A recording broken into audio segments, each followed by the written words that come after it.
আসসালামু আলাইকুম। Welcome to my channel princess Afifa.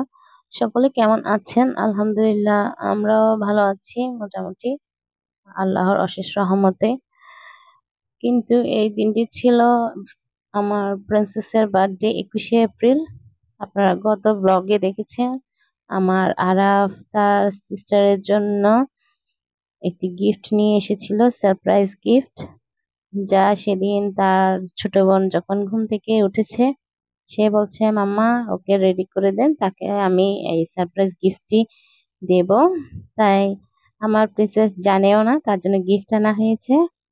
দেখতে পাচ্ছেন তার মুভমেন্টটি, দেখলে বুঝতে পারবেন সে জানেও না তার ভাইয়া যে তার জন্য একটি গিফট নিয়ে এসেছে। আলহামদুলিল্লাহ, আমার দুটি সন্তান আছে, তারা অনেকখানি অসুস্থ ছিল। আর আমার প্রিন্সেস এর 2 দিন আগেই তাকে ডাক্তারের কাছে নিয়ে গিয়েছিলাম। 21শে এপ্রিলের দিনই দেখতেই পাচ্ছেন ওকে গিফট দিয়েছে, কিন্তু সে অনেকখানি অসুস্থ। সেদিন তাকে আমরা টেস্টের জন্য ঘর থেকে বাহিরে নিয়ে যাব আবারও, কারণ তাকে অনেকগুলো টেস্ট দিয়েছে। তাই তার রাতের বেলায় আমরা সেই টেস্টগুলো করাতে যাব। আসলে এটি আমার জন্য খুবই একটি দুঃখের বিষয় ছিল, কিন্তু দুঃখের মাঝেও সুখ খুঁজে বেড়ানো ব্যক্তিটি হচ্ছে আমি।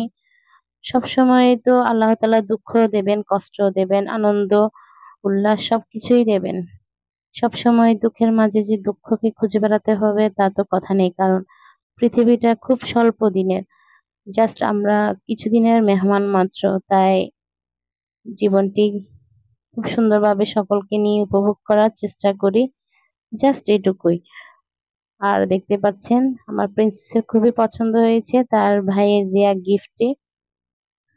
অনেক অসুস্থতার মাঝে তখন সে যখন তার এই গিফটটি পেয়েছে, সে অনেকখানি খুশি। সে এটা চালাতে জানছিল না, তাই তার ভাইয়া তাকে দেখিয়ে দিচ্ছে কিভাবে এটি চালাতে হয়। দেখতে পাচ্ছেন আমার ছোট্ট ছোট্ট কলিজা নয়নের মণি দুইটি আস্তে আস্তে আলহামদুলিল্লাহ বড় হয়ে যাচ্ছে। আমার বাপজানও অনেকখানি অসুস্থ হয়ে গিয়েছে। আমার বাপজান দেখতে পাচ্ছেন সে এমনটা ছিল না, তার আস্তে আস্তে রিকভার হচ্ছে। আলহামদুলিল্লাহ, মনে হচ্ছে আমার বাপজানকে আমি আবার দ্বিতীয়বারের মতো আল্লাহ তাআলা আমাকে দান করেছেন। আল্লাহর দরবারে হাজার কোটি কোটি শুকরিয়া, আমার বাপজানকে এত বড় অসুস্থতা থেকে উম, আমার আল্লাহ সুস্থতা দান করেছেন। আর আমি দোয়া করি আমার 2 সন্তানের ভালোবাসা যাতে অটুট থাকে, তাদের ভাই বোনের মধ্যে কোনোদিন যাতে কোনো রকম বিরোধ কোনোদিন না হয়। যখন তারা বড় হয়ে যাবে ঠিক ছোটবেলার মতোই একজনের প্রতি আরেকজনের আদর মমতা যাতে একদম ঠিক এভাবেই থাকে, এটাই দোয়া করছি। আর আমার ব্লগগুলো ভালো লেগে থাকলে দয়া করে সাবস্ক্রাইব করে দিবেন।